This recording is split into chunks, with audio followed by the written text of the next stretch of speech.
ಪ್ರೀತಿಯ ಸ್ನೇಹಿತರೆ, S N study YouTube ಚಾನಲ್ಗೆ ನಿಮಗೆಲ್ಲರಿಗೂ ಸ್ವಾಗತ ಸುಸ್ವಾಗತ. ಪ್ರೀತಿಯ ಸ್ನೇಹಿತರೆ, ಮೊದಲ ಬಾರಿಗೆ ನಮ್ಮ ಯೂಟ್ಯೂಬ್ ಚಾನಲ್ ನೋಡುತ್ತಿರುವ ಸ್ನೇಹಿತರೆ ಸಬ್ಸ್ಕ್ರೈಬ್ ಮಾಡಿ ಮತ್ತು ಲೈಕ್ ಮಾಡಿ.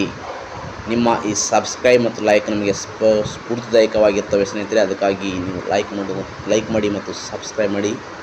ಇವತ್ತಿನ ಸಂಚಿಕೆ ಇವತ್ತು ಏಪ್ರಿಲ್ ತಿಂಗಳ ಒಂದು ಕರೆಂಟ್ ಅಫೇರ್ಸ್ ನೋಡೋಣ ಬನ್ನಿ ಸ್ನೇಹಿತರೆ. ಇದು PSI, police, group C, KS ಇನ್ನಿತರ ಎಕ್ಸಾಮ್ಗಳಿಗೆ ಇಂಪಾರ್ಟೆಂಟ್ ಆದ ಒಂದು ಮ್ಯಾಗ್ಝಿನ್ ಅಂತ ಹೇಳ್ಬೋದು. KM ಸುರೇಶ್ ಸರ್ ಅವರದ ಏಪ್ರಿಲ್ ತಿಂಗಳ ಒಂದು ಸಂಚಿಕೆ ಅಂತ ಹೇಳ್ಬೋದು. ರಾಷ್ಟ್ರೀಯ ಹಿಂದುಳಿದ ಆಯೋಗದ ಅಧ್ಯಕ್ಷರಾಗಿ ನೇಮಕಗೊಂಡವರು ಯಾರು? ನೇರ ಕ್ವಶನ್ ಆದ ಸ್ನೇಹಿತರೆ. ಒಂದು ವಾಕ್ಯದಲ್ಲಿ ರಾಷ್ಟ್ರೀಯ ಹಿಂದುಳಿದ ವರ್ಗಗಳ ಆಯೋಗದ ಅಧ್ಯಕ್ಷರಾಗಿ ನೇಮಕಗೊಂಡವರು ಯಾರಂದರೆ ಸ್ವಾದಿವಿ ನಿರಂಜನ್ ಜ್ಯೋತಿಯವರು ಇತ್ತೀಚೆಗೆ ರಾಷ್ಟ್ರೀಯ ಹಿಂದುಳಿದ ವರ್ಗಗಳ ಆಯೋಗದ ಅಧ್ಯಕ್ಷರಾಗಿ ನೇಮಕಗೊಂಡಿದ್ದಾರೆ. 2025ನೇ ಸಾಲಿನ 60ನೇ ಜ್ಞಾನಪೀಠ ಪ್ರಶಸ್ತಿ ತಮಿಳಿನ ಪ್ರಖ್ಯಾತ ಕವಿ ಯಾರಾಗಿದ್ದಾರೆ ಅಂತ ನೇರವಾಗಿ ಕೇಳ್ತಾರೆ. ಅಂದರೆ 2025ನೇ ಸಾಲಿನ 60ನೇ ಜ್ಞಾನಪೀಠ ಪ್ರಶಸ್ತಿ ಪಡೆದವರು ಯಾರು ಅಂದರೆ ವೈರಮುತ್ತು ಅವರು ಏನು ಮಾಡಿದಾರಪ್ಪ ಅಂದರೆ 60ನೇ ಜ್ಞಾನಪೀಠ ಪ್ರಶಸ್ತಿಯನ್ನು ಪಡೆದುಕೊಂಡಿದ್ದಾರೆ. ವೈರಮುತ್ತು ಅವರು 2025ನೇ 60ನೇ ಜ್ಞಾನಪೀಠ ಪ್ರಶಸ್ತಿಯನ್ನು ಸಹ ಪಡೆದುಕೊಂಡಿದ್ದಾರೆ. 2027ರ ಜನಗಣತಿಯ ಬ್ರ್ಯಾಂಡ್ ರಾಯಭಾರಿಯಾಗಿ ನೇಮಕಗೊಂಡವರು ಯಾರು? ಇಂಪಾರ್ಟೆಂಟ್ ಆದ ಕ್ವಶನ್ ಯಾಕಂದರೆ 2027ರಲ್ಲಿ ಜನಗಣತಿ ನಡೀತಿದೆ ಸ್ನೇಹಿತರೆ. ಜನಗಣತಿಯ ರಾಯಭಾರಿ ಯಾರಪ್ಪ ಅಂದರೆ ಇಲ್ಲಿ ಸುದರ್ಶನ್ ಪಟ್ನಾಯಕ್ ಅವರು ಏನಾಗಿದ್ದಾರಪ್ಪ ಅಂದರೆ ಜನಗಣತಿಯ ರಾಯಭಾರಿಯಾಗಿ ನೇಮಕಗೊಂಡಿದ್ದಾರೆ.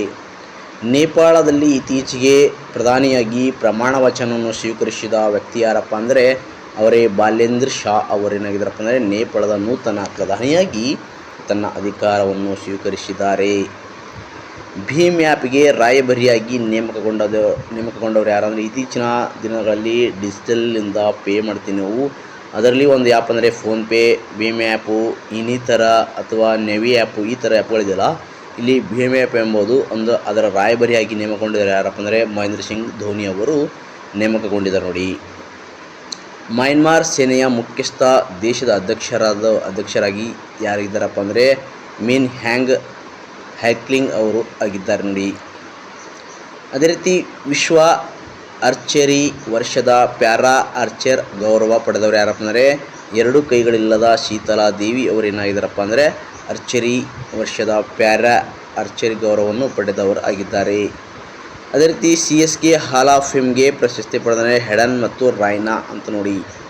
ಮುಖ್ಯ ಚುನಾವಣಾಯುಕ್ತರ ಪದಚ್ಯುತಿ ಪ್ರಕ್ರಿಯೆ ಯಾವ ರೀತಿ ನಡೀತಂತ ಮುಂದಿನ ದಿನಗಳಲ್ಲಿ ಸಂಪೂರ್ಣವಾಗಿ ನೋಡೋಣ ಸ್ನೇಹಿತರೆ. ಗಣಿತದ ನೊಬೆಲ್ ಎಂದೇ ಖ್ಯಾತವಾದ ಅವೇಲಾ ಪ್ರಶಸ್ತಿಯನ್ನು ಪಡೆದವರು ಯಾರಪ್ಪ ಅಂದರೆ ಜರ್ಮನಿ ಗಣಿತ ಶಾಸ್ತ್ರಜ್ಞ ಗ್ರೇಡ್ ಪಾಲ್ಟಿಂಗ್ ಅವರು ಪಡೆದಿದ್ದಾರೆ.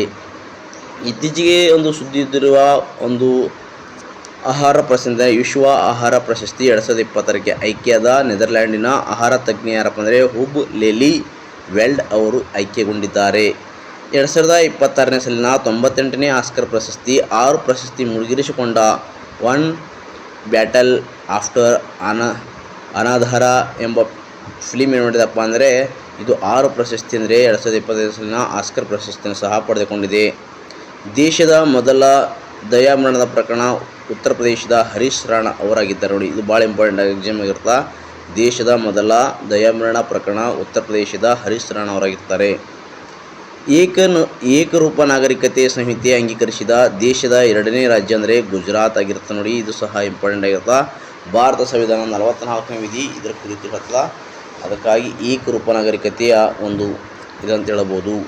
ಭಾರತ ನಕ್ಸಲ್ ಮುಕ್ತ ಗೃಹ ಸಚಿವ ಅಮಿತ್ ಶಾ ಘೋಷಣೆ ಮಾಡಿದ್ದಾರೆ. ಭಾರತ ದೇಶವು ನಕ್ಸಲ್ ಮುಕ್ತ ಗೃಹ ಸಚಿವ ಅಮಿತ್ ಶಾ ಅವರು ಘೋಷಣೆ ಮಾಡಿದ್ದಾರೆ.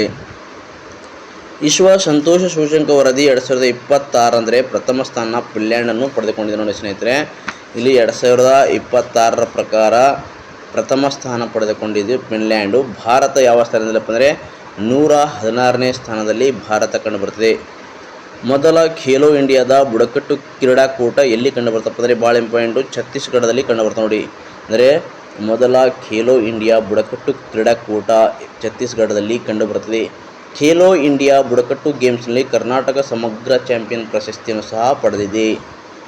ಭಾರತೀಯ ವಾಯುಪಡೆಯ ಮೊದಲ ಹೆಲಿಕಾಪ್ಟರ್ನಿಂದ ಉಡಾಯಿಸುವ ಡ್ರೋನ್ ಯೋಜನೆ ಅಂದರೆ ವಾಯುಯಾನ ಪರೀಕ್ಷೆ ಯಶಸ್ವಿಗೊಂಡಿದೆ. ಜಲಜೀವನ್ ಮಿಷನ್ JJM ಅಂತ ಇತ್ತೀಚೆಗೆ ನಾಮಕರಣಗೊಂಡ ಒಂದು ಹೊಸ ಯೋಜನೆ ಅಂತ ಹೇಳ್ಬೋದು. ಹಳೆ ಯೋಜನೆಗೆ ಹೊಸ ಒಂದು ನಾಮಕರಣಗೊಂಡಿದೆ. ಸ್ನೇಹಿತರೆ ಇದು ಜಲಜೀವನ್ ಮಿಷನ್, ಅದು MG ನರೇಗಾ ಇತ್ತು. ಜಲಜೀವನ್ ಮಿಷನ್ ಅಂದರೆ JJM ಇದು ಒಂದು 2.0ನ ಅವಧಿ ಅಂದರೆ 2028ಕ್ಕೆ ಡಿಸೆಂಬರ್ವರೆಗೂ ವಿಸ್ತರಣೆ ಮಾಡಲಾಗಿದೆ. ಪ್ರತಿ ಮನೆಗೂ ಏನು ಮಾಡ್ತಾರಪ್ಪ ಅಂದರೆ ಜಲಜೀವನ್ ಮಿಷನ್ ಅಡಿಯಲ್ಲಿ ಪ್ರತಿ ಕುಟುಂಬಕ್ಕೂ ಶುದ್ಧವಾದ ಕುಡಿಯುವ ನೀರು, ಪ್ರತಿ ವ್ಯಕ್ತಿಗೂ 45ರಿಂದ 55 ಲೀಟರ್ವರೆಗೂ ಶುದ್ಧವಾದ ಕುಡಿಯುವ ನೀರನ್ನು ಕೊಡುವ ಒಂದು ಯೋಜನೆ. ಇದು ಗ್ರಾಮೀಣ ಭಾಗಕ್ಕೆ ಸಂಬಂಧಪಟ್ಟ ಒಂದು ಒಳ್ಳೆಯ ಯೋಜನೆ ಅಂತ ಹೇಳ್ಬೋದು.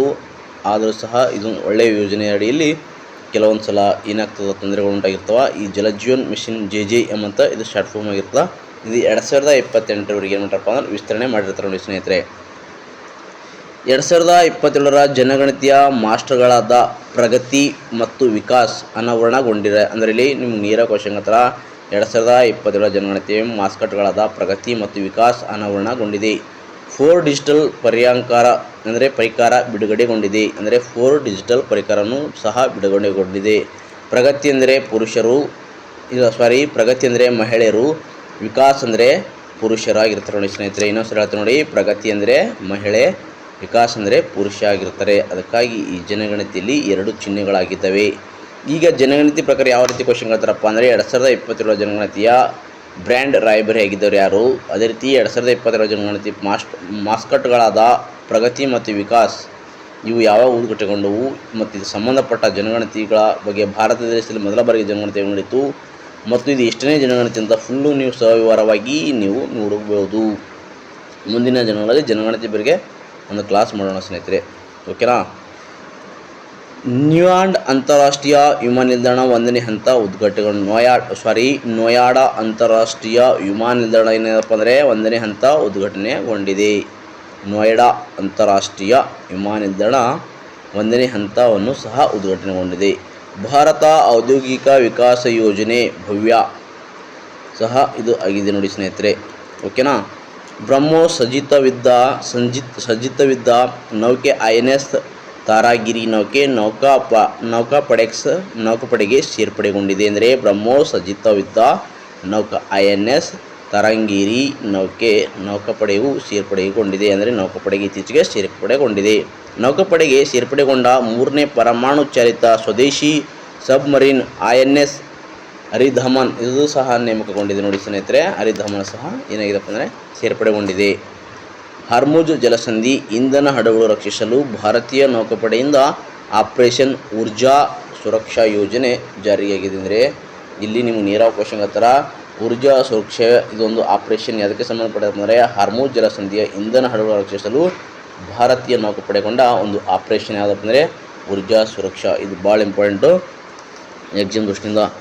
ದೇಶದ ಮೊದಲ ರಿಂಗ್ ಮೆಟ್ರೋ ಆರಂಭಗೊಂಡಿದ್ದು ಎಲ್ಲಪ್ಪ ಅಂದರೆ ದೆಹಲಿಯಲ್ಲಿ ಆರಂಭಗೊಂಡಿದೆ ನೋಡಿ ಸ್ನೇಹಿತರೆ. ದೇಶದ ಮೊದಲ ರಿಂಗ್ ಮೆಟ್ರೋ ಆರಂಭ ಅಂದರೆ ನವದೆಹಲಿ ಅಂತ ಹೇಳಬಹುದು.